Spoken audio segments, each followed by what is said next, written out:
Y ampliarlo esto. Si quiere ampliar y verse más grande, aquí en donde está arriba, al Ahí está ladito. bien igual.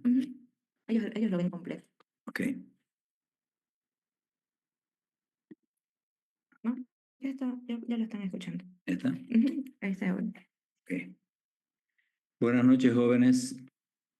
Nos atrasamos un poquito por temas, por razones obvias, como dicen, como todo es obvio. Yo soy Rafael Molina, el docente de oftalmología.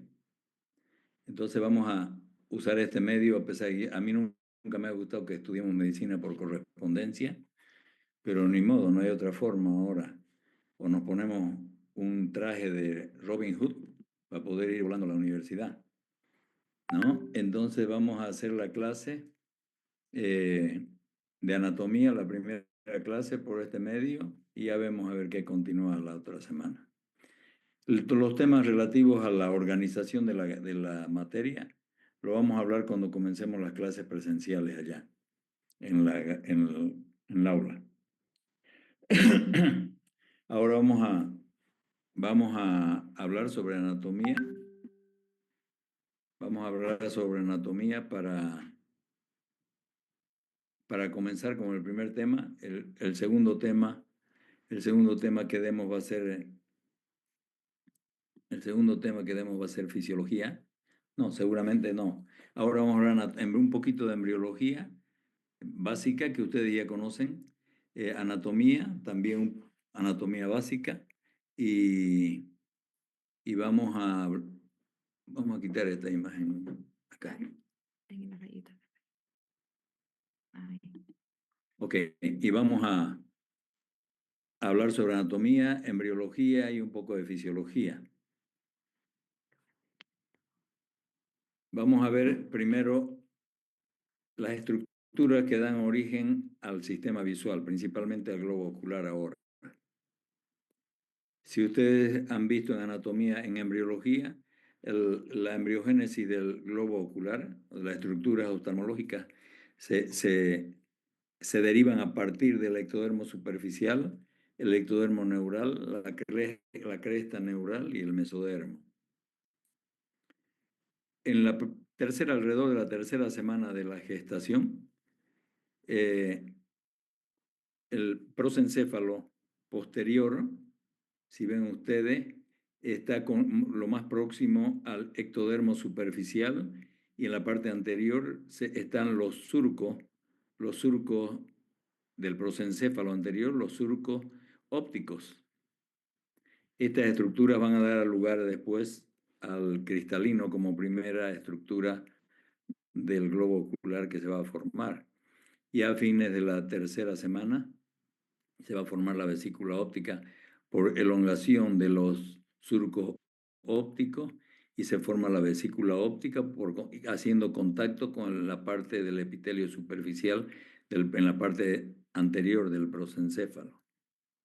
Acá ya en las finales de la tercera, cuarta semana, la placoda del cristalino se invagina también la parte correspondiente al prosencéfalo anterior y va a formarse la placoda del cristalino, que ya es una estructura más avanzada de la formación de los cristalinos.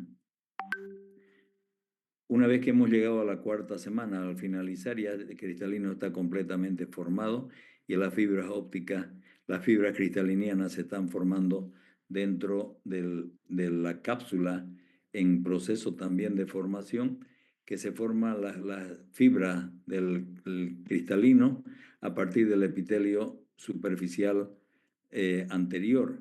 La cápsula anterior tiene epitelio superficial y la cápsula posterior no tiene. Entonces, todas las fibras se forman a partir del epitelio superficial. Y aquí vemos que ya está completamente formado el cristalino con su fibra. Se está formando el iris, la córnea y las otras estructuras que van como es la retina, la coroide. Y aquí tenemos el esbozo ya de formación del nervio óptico, ¿no? Alrededor de la final de la cuarta o a comienzo de la quinta semana. Y las estructuras oculares se forman el párpado del ectodermo, la órbita del ectodermo y proliferaciones mesenquimatosas, cristalino ectodermo superficial, el vítreo primario del mesodermo, el secundario y el terciario del mesodermo neural. del ectodermo neural, perdón. Los músculos extraoculares son mesodérmicos, el canal de Slem es mesodérmico, la córnea también, la córnea es que de la cresta neural y la esclera de la cresta neural y mesénquima y la úvea de la cresta neural. Todo esto, este repaso, digamos, del origen de las estructuras oculares es importante porque muchas veces, ya lo verán a la medida en que vamos avanzando, las enfermedades oculares, la patología, se relacionan unas con otras estructuras por el origen embrionario. La cámara anterior, también seguimos con la formación, es por la vascularización de las células mesenquimatosas y la retina se forma el epitelio pigmentario de la retina, de la capa externa de la cúpula óptica y la retina neural de la capa interna de la cúpula óptica. Una vez que tenemos el globo ocular completamente formado, aquí vemos esta es la esclerótica, aquí tenemos la córnea, aquí tenemos el iris, el cristalino, la cámara anterior, la cámara posterior, atrás del iris, el cristalino entonces, la uvea, aquí está las estructuras anteriores de la uvea y todas las otras estructuras que vamos a ir viendo ahorita. El globo ocular pesa 7 a 7,5 gramos en su totalidad. Tiene forma esférica, ya lo saben, y tiene un diámetro anteroposterior de alrededor de 24 milímetros y un diámetro vertical en la posición fisiológica del ojo, que es en la posición en que están viendo, de 23,5 milímetros. Esos son los diámetros vertical y el diámetro horizontal. Tiene dos polos y tiene un hemisferio. Los hemisferios son donde ustedes quieran ponerlo. El ecuador es un ciclo máximo del ojo que va a dividir el segmento anterior con el segmento posterior de la estructura del globo óptico.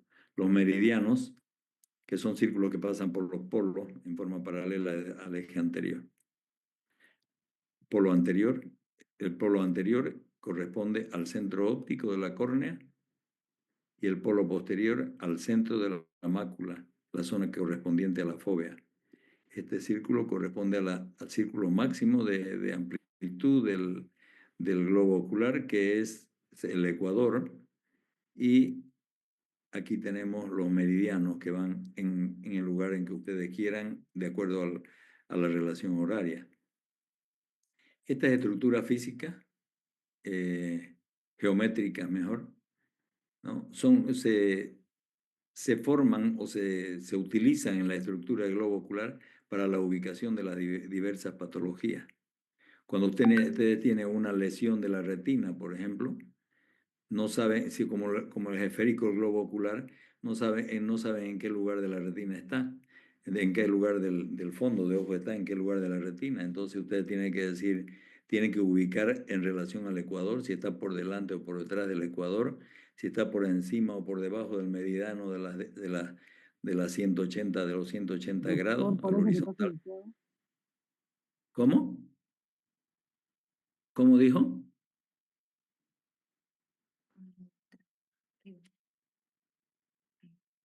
Creo que no lo veían, pero ya lo. ¿Ahora está viendo? ¿Están viendo? Hola. Se ve, doctor.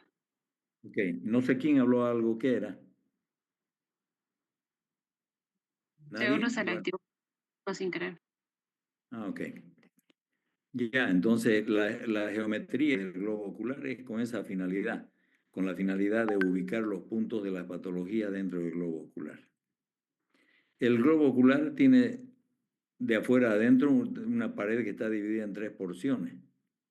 La túnica fibrosa, que es la más externa, la túnica vascular, que es intermedia, y la túnica nerviosa, que está en la parte interna del globo ocular.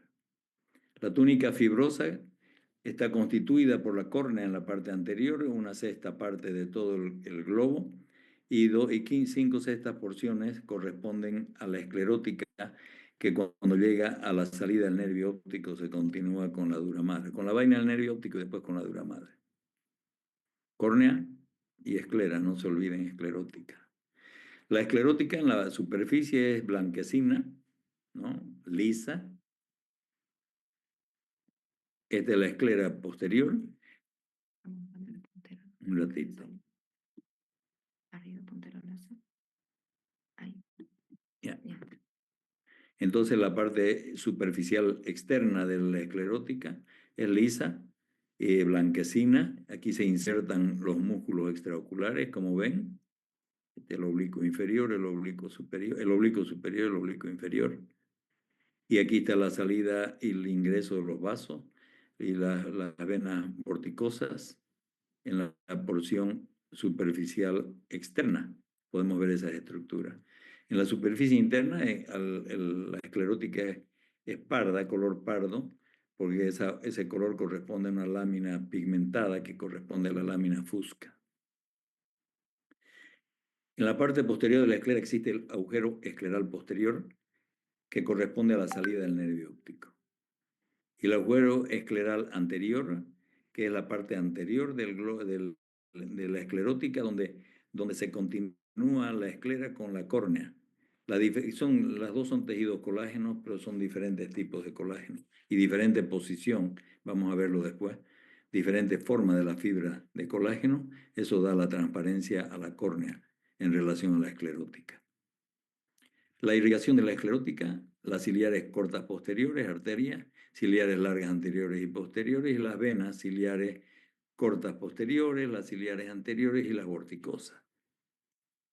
Son el retorno venoso. Los nervios, los ciliares cortos y los ciliares largos. La córnea, que es la parte ya anterior de la membrana envolvente, corresponde a una lente. Es un medio refringente que tiene entre 43 dioptrías de potencia. El espesor de la córnea es 0.8 milímetros, aquí de acuerdo al texto. Pero en la realidad, ustedes no hay ningún problema, yo no tengo problema que ustedes, si yo les pregunto qué espesor tiene la córnea en la parte central, y si me ponen 0.6 o 0.7 o 0.5, para mí vale, porque la córnea es normal en espesor central a partir de 500 micras. Entonces, esto, o 0.5 milímetros, la mitad de 1 milímetro. En este caso, en el texto han puesto 0.8, por eso es que le estoy diciendo 0.8, pero normalmente de 0.5 en adelante ya es normal el tejido corneal. El espesor periférico puede llegar hasta 1 milímetro.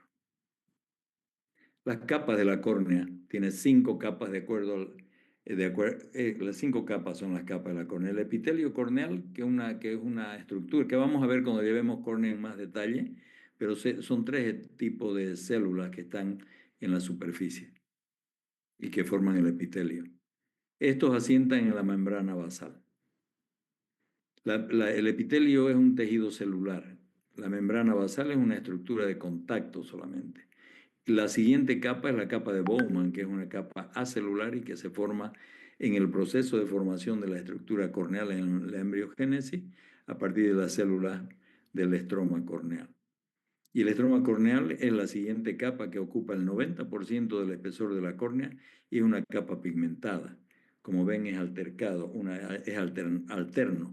Epitelio es una capa celular, la capa de Bowman es acelular, el estroma es celular, la siguiente capa es la membrana de Descemet, que es acelular y se forma a partir del endotelio, que es el endotelio, la última capa más interna del ojo, de la córnea, perdón, y que a partir de las células endoteliales se forma, por desecho de las células endoteliales, se forma la membrana de Descemet durante el proceso de embriogénesis también.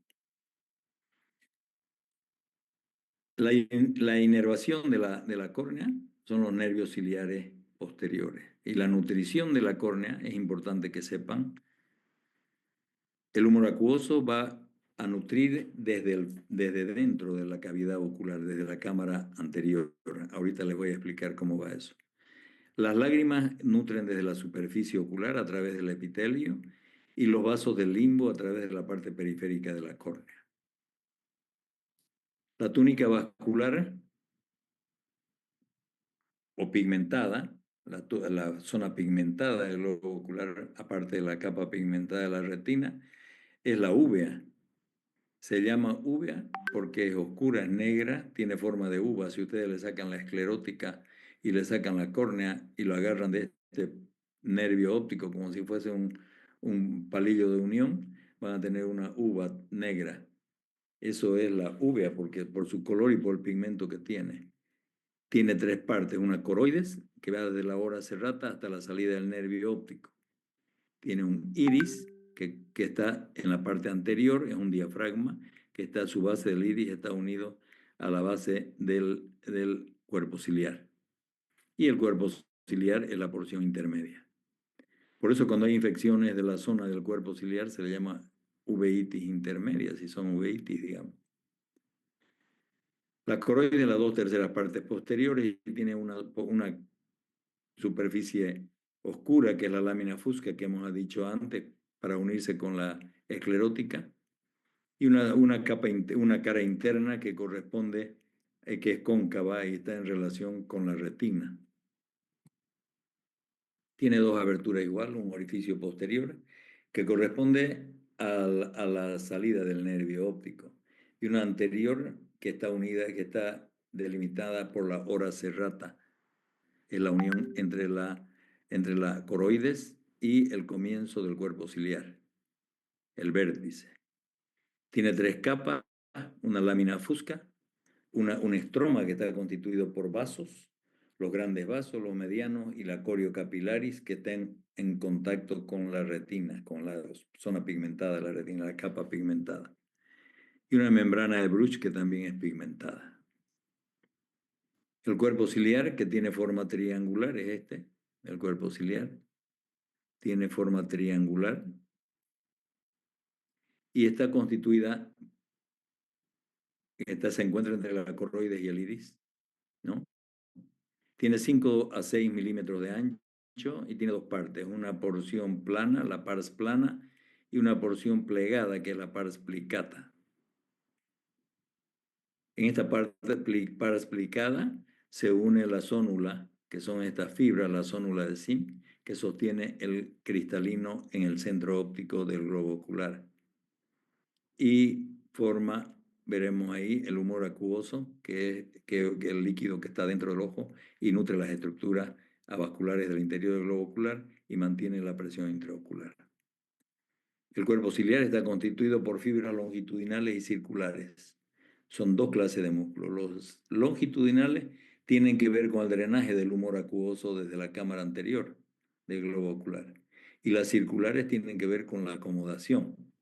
La acomodación es un proceso en el que el sistema visual puede enfocar lejos y enfocar cerca. Acomoda la posición de sus estructuras que constituyen el cuerpo ciliar, la vaina del cristalino, la cápsula del cristalino y la zónula.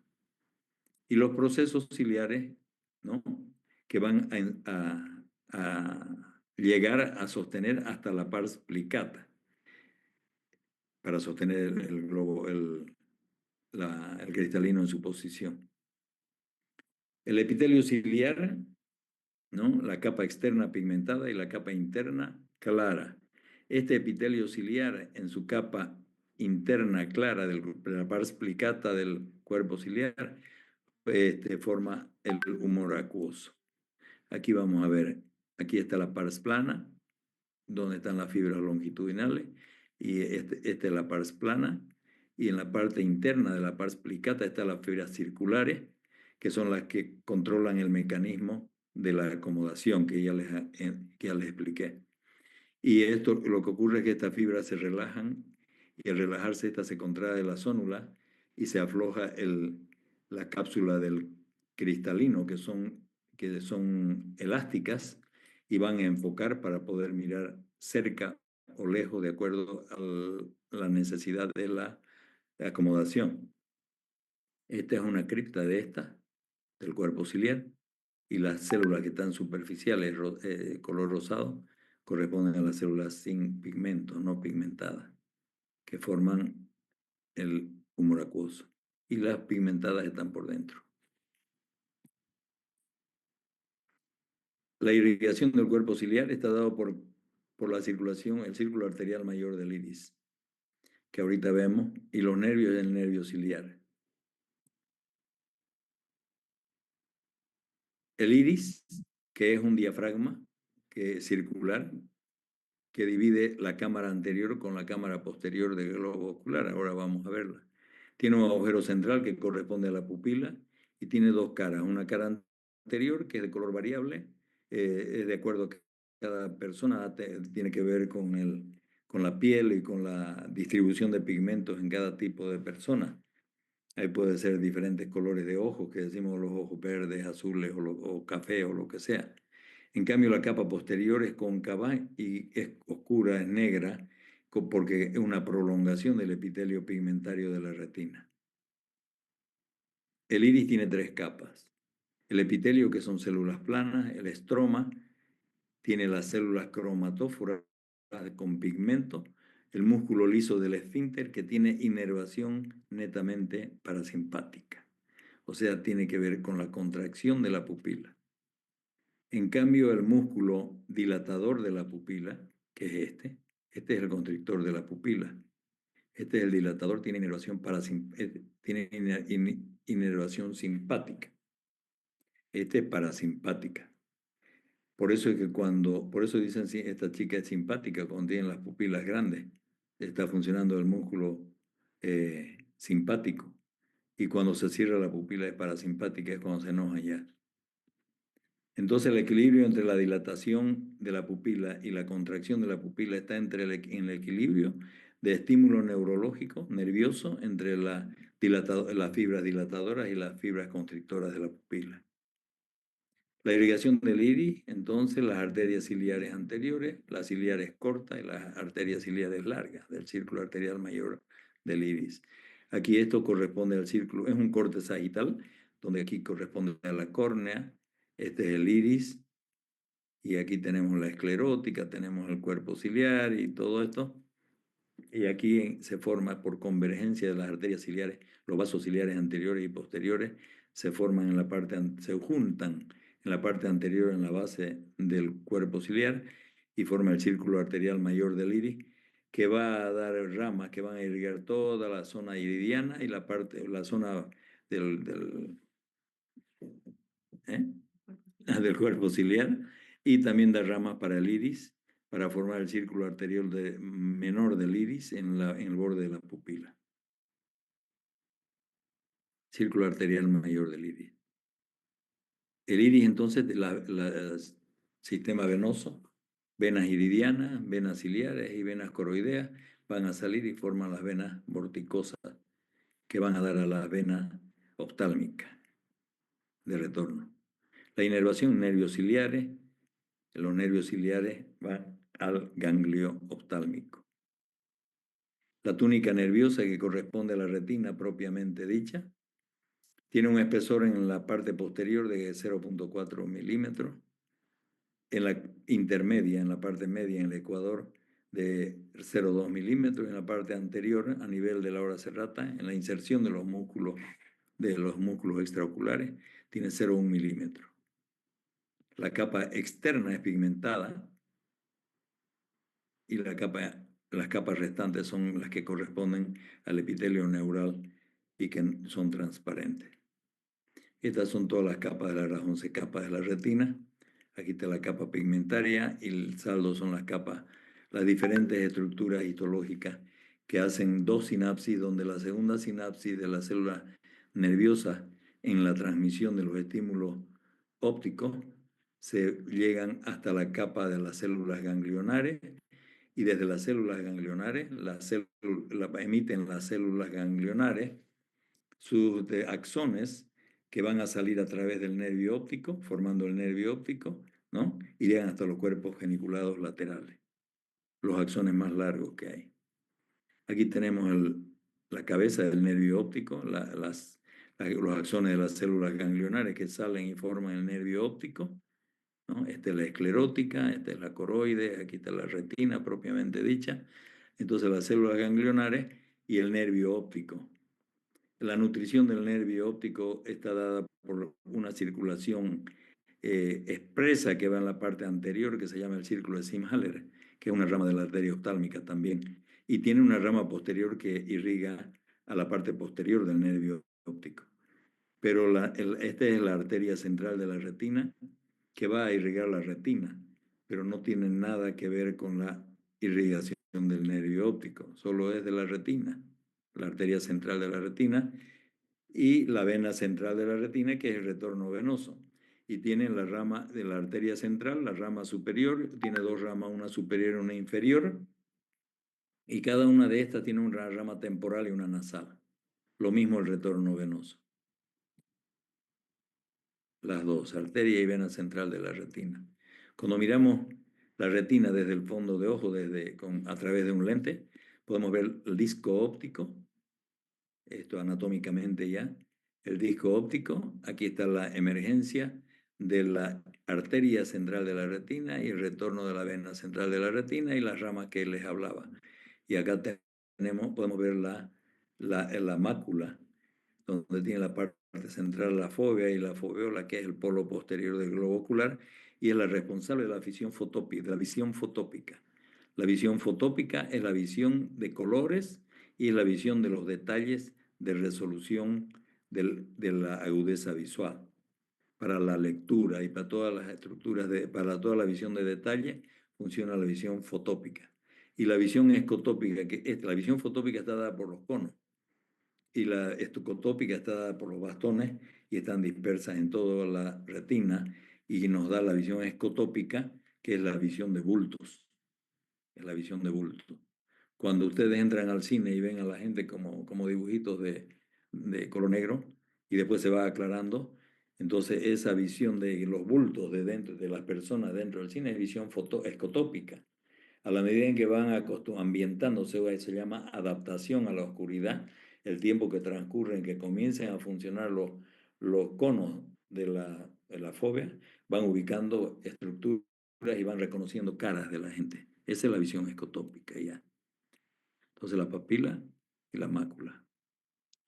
La papila está situada a 3 milímetros por dentro y 0,78 milímetros aproximadamente desde el polo posterior, que es color blanquecina, la papila en relación al saldo de la retina, como se ve acá. Y el diámetro es de 1,5 a 1,8 milímetros de diámetro. Aquí está la salida de los axones de las células ganglionares para formar el nervio óptico. La mácula corresponde al polo posterior, la fóvea, precisamente el centro de acá. Es una mancha oval, la mácula, ¿no? Que tiene 3 milímetros de ancho por 1,5 de alto, es ovalada. Y la depresión central principal, la fóvea, son células fotorreceptoras, conos y bastones, y las células pigmentadas, por eso es más oscuro que en el saldo de la retina. Los medios refringentes del ojo son avasculares, por supuesto, la córnea es avascular y es lente principal, les decía, del sistema visual, tiene 43 dioptrías. El humor acuoso, que por su consistencia ayuda en la refracción, pero es transparente y avascular. El cristalino, que tiene alrededor de 20 dioptrías. Y el humor vítreo, que es el que recibe, que permite que pase la información hasta la retina. Estas son estructuras avasculares que son la parte principal o la parte componente del sistema visual. El humor acuoso, que acabamos de hablar, vamos a irnos directo a la gráfica que va a ser mejor.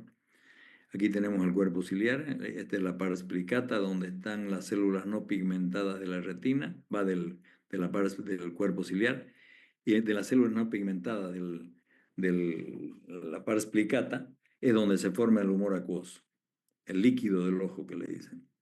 Y el líquido de ahí de formarse pasa a la cámara posterior del ojo. La cámara posterior del ojo es esta, que está por detrás del iris, delante de la periferia del cristalino y por delante de la zónula y la parte anterior del cuerpo ciliar.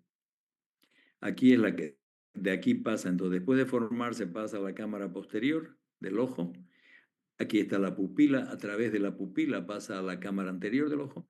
La cámara anterior está formada por delante por por el endotelio de la córnea y por detrás, por la parte más interna, por la superficie anterior del iris y la pupila en el centro, la parte central del cristalino.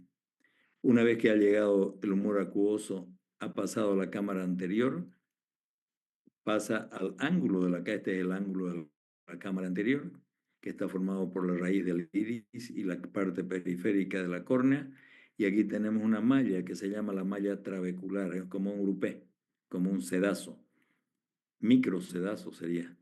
Y a través de ese microsedazo sale el humor acuoso canal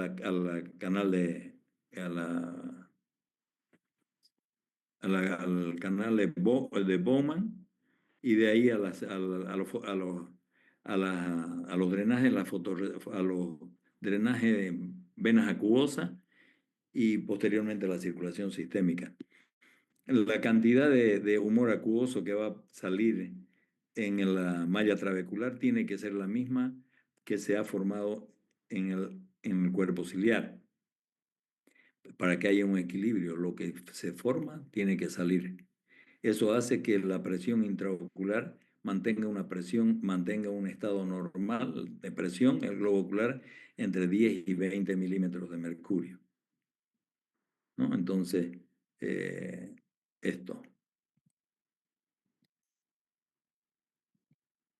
El cristalino es un lente que está ubicado en la porción interna anterior del globo ocular por detrás del iris y por delante el humor vítreo. Tiene 9 a 10 milímetros de espesor y va de diámetro y de espesor 4 a 4,5 milímetros. Sus propiedades es elástico, es transparente, tiene un índice de refracción de 1.419 a 440 y una potencia dióptrica de 20 dioptrías. Tiene dos caras o dos cápsulas, una cápsula anterior que es convexa y una cara posterior que es convexa, más convexa que la anterior. Un polo posterior y un polo anterior y un ecuador que es donde se insertan las fibras de sostén. La cápsula es la membrana envolvente, lisa, transparente y elástica del cristalino. La fibra del cristalino se forma, ya saben, en la cápsula anterior del cristalino, ¿no? Y son hexagonales las fibras, son cintas prismáticas, tienen longitud de 8 milímetros y ancho de 10 a 12 milímetros. Y unas suturas en la parte media que son la Y y la Y invertida, cuando se mira con la lámpara de hendidura. Esta es la estructura más o menos del segmento anterior donde vemos la córnea, el iris, la pupila dilatada aquí. Este es el cristalino, el núcleo del cristalino, el epinúcleo, la corteza del cristalino y la cápsula anterior y cápsula posterior. La zónula es una membrana anular, ¿no? Como radios de bicicleta, son filamentos orgánicos que unen la periferia del cristalino con las estructuras del segmento anterior, ¿no? A veces llegan hasta el ecuador. Van hasta el cuerpo ciliar anterior y la hora serrata en la parte posterior de las fibras que sostienen. Miden de 2 a 8 micras. Aquí está la zónula. Hay fibras de la zónula que vienen desde la parte anterior del ecuador y van a dar a la zónula.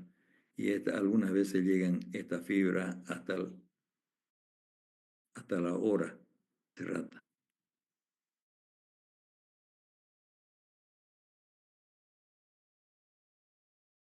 Tejido, evidentemente, y tiene cicatrización también, el humor vítreo.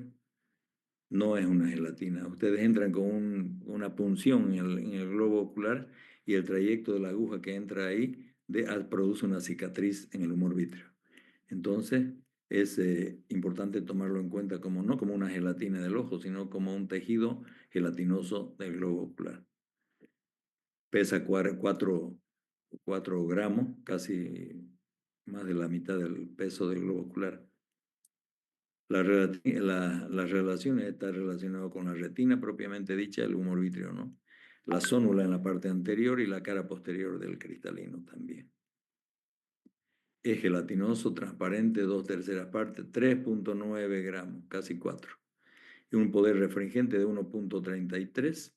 Presenta una depresión en la parte anterior del humor vítreo, que es como un nido. Se llama fosa patelar y ahí se aloja el cristalino. Y aquí está. Este es el humor vítreo. Este es el canal de Cloquet, era vascular al comienzo. Esta es la fosa patelar y ahí está alojado el cristalino y unido por la zónula a los lados, ubicado en la parte central para la visión, en el eje central de visión. Los músculos del globo ocular son 7 músculos extraoculares voluntarios, con movimiento voluntario.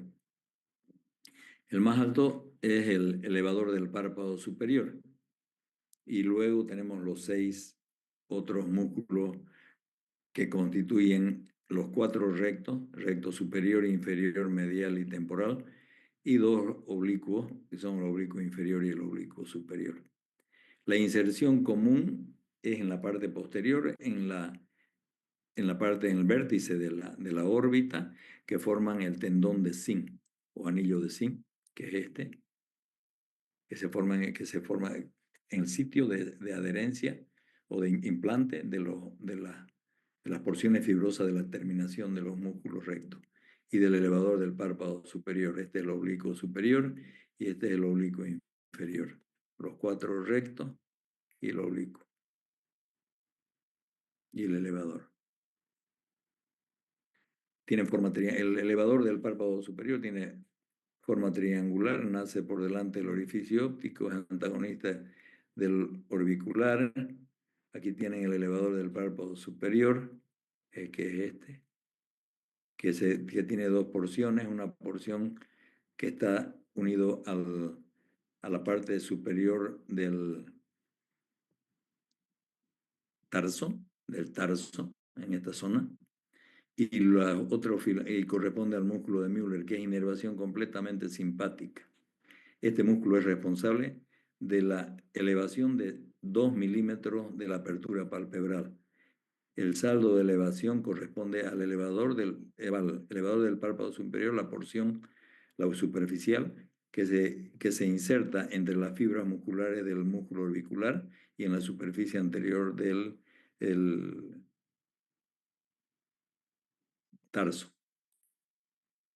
Los músculos rectos son 4, son antagonistas el uno del otro, ¿no?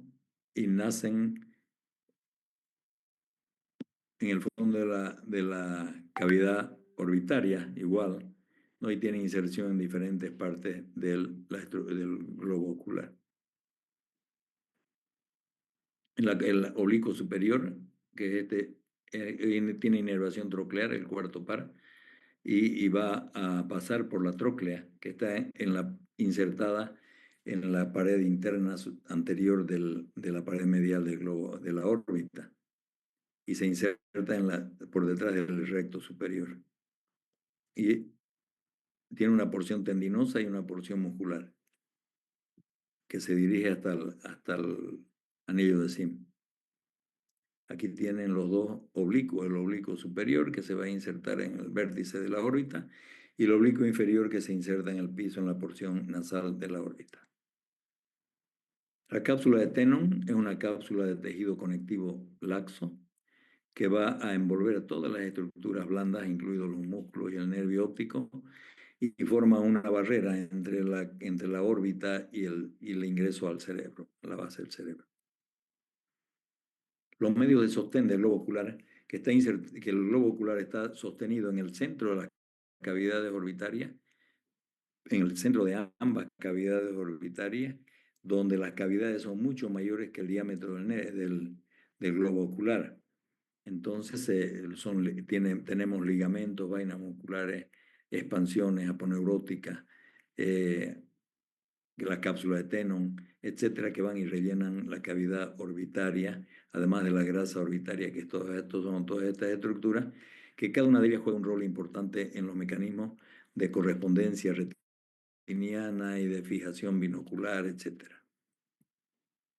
La irrigación de los músculos está dada por las arterias musculares, que son ramas también de la oftálmica. La inervación, el nervio motor ocular común va a inervar el recto superior, el recto inferior, el recto medial, menos el recto lateral, el elevador del cuerpo, del párpado superior y el oblicuo inferior. Cuando hay una parálisis de este músculo, de este nervio, del motor ocular común, tenemos ptosis palpebral, el párpado está caído. No hay motilidad ocular más que hacia afuera. No ve, el ojo no se mueve hacia adentro, se mueve hacia afuera, hacia la temporal, ¿no? Y entonces es bueno que cuando llega un paciente en estas condiciones, con el párpado caído y con el ojo quieto, que no está moviéndose como debe, ustedes levanten el párpado y alumbren con una linterna. Y van a encontrar, en muchos casos, que no hay ninguna diferencia entre las dos pupilas, entre la pupila que no está del ojo no afectado con la del afectado. Pero con la pupila del ojo afectado, con la parálisis del motor ocular común, la pupila de ese ojo se dilata cuando ustedes miran con la linterna, con la luz de una linterna, la otra permanece normal. Esto quiere decir que hay una alteración vascular en el polígono de Willy. Es una dilatación de la comunicante posterior del polígono de Willy. Es un diagnóstico de emergencia. Ese paciente debe ser dirigido a cirugía neurológica, neurocirugía. En cambio, si ustedes levantan el párpado del ojo afectado con la parálisis del motor ocular común, miran con una linterna y las dos pupilas son del mismo tamaño, se llama isocórico eso, el otro era anisocórico. Entonces, si son iguales las pupilas, no hay ningún problema, es frecuente la parálisis del motor ocular común en patologías sistémicas como la diabetes. El patético oblicuo superior, entonces la inervación del patético para el oblicuo superior solamente, y el motor ocular externo y recto lateral. Estos dos se salvan del motor ocular común. Los párpados tienen una cara externa y una cara interna. Tiene un extremo temporal y un extremo nasal, o extremo temporal interno y externo también puede decirle, un borde libre y un borde adherente. Borde libre, borde adherente, canto medial y canto lateral. Una cara interna, una cara externa y una cara interna vertiendo el párpado.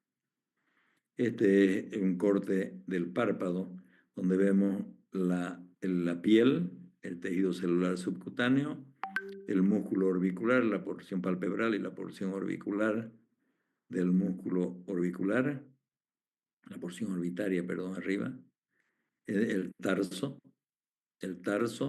fascia tarsio orbitaria y elevador del párpado, los músculos, y la conjuntiva tarsal que está tapizando la cara posterior del párpado. La conjuntiva, que es otro tema, va a ser otro tema de estudio también, se divide en varias porciones, en tres porciones. La porción vulvar, la porción palpebral y los fondos de saco conjuntivales. Aquí la porción tarsal de la conjuntiva tapiza la cara posterior del tarso. Fondo de saco en ambos párpados, tanto superior como inferior. El fondo de saco conjuntival y después la conjuntiva vulvar que va a tapizar el globo ocular en la parte periférica y se continúa con el epitelio corneal y forman una sola estructura epitelial, lo que hace que las patologías de la conjuntiva nos hagan que tengamos cuidado en las lesiones corneales que pueden dar mayor gravedad a las infecciones de la superficie ocular. El aparato lagrimal tiene dos porciones, una secretora y otra porción excretora.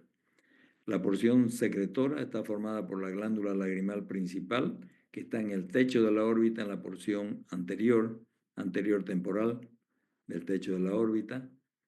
Las glándulas lagrimales, esa es la lágrima principal, y las accesorias de Krause y de Wolfram. Y las glándulas de secreción lipídica, que son las glándulas de Meibomio y la de Seyss, que están en los párpados, ¿no? Y eso es el sistema de producción lagrimal. Y el sistema de drenaje o de excreción está constituido por los puntos lagrimales, canalículos lagrimales, saco lagrimal y conducto lagrimonasal. Aquí lo vemos. Glándula lagrimal principal, las accesorias están en la conjuntiva.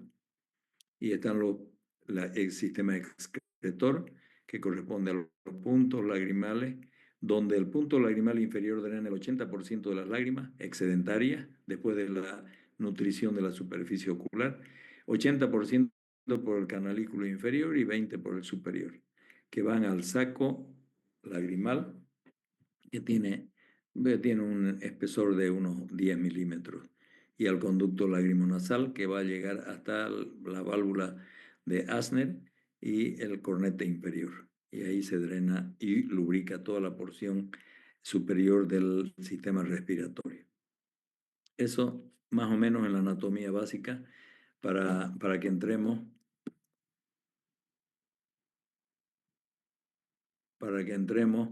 posteriormente a la semiología, a la semiología ocular, oftalmológica, para que ustedes tengan idea cómo es el examen oftalmológico y después puedan entrar a la parte práctica donde les enseñen la parte que el médico general debe conocer respecto a la oftalmología relacionado con cualquier tipo de paciente que, que necesite un examen oftalmológico o para relacionar con el examen médico general. No sé si tienen alguna pregunta. Generalmente el primer tema es como hablar en chino porque es otra materia nueva. Y ya se van a ir acostumbrando a la terminología de esto y después van a saber mejor que yo los términos y todo, porque a veces yo me olvido también. Algunos espacios que no me importan mucho. ¿Tienen alguna pregunta sobre este tema? Bueno, 68 han asistido, está bien. Bueno, si no tienen ninguna pregunta, a ver si la próxima clase la podemos hacer allá juntos y así planeamos bien la materia y les voy a explicar todo cómo vamos a hacer con los exámenes y con todas las cosas, ¿no? Exámenes generalmente, todo el mundo, yo cuando comienzo la materia les regalo 100 a todos los alumnos. Y a la medida en que va pasando el tiempo, los que quieren se van disminuyendo. Eso ya depende de ustedes, yo se los regalo al comienzo. Ya nos vemos entonces en la próxima clase. Si no hay preguntas, entonces nos vemos el próximo viernes. Muy bien, jóvenes, buenas noches. Muchas gracias, Hasta doctor. luego. Buenas noches. Buenas Hasta noches. luego. Hasta luego, doctor. Hasta luego, doctor. Buenas noches.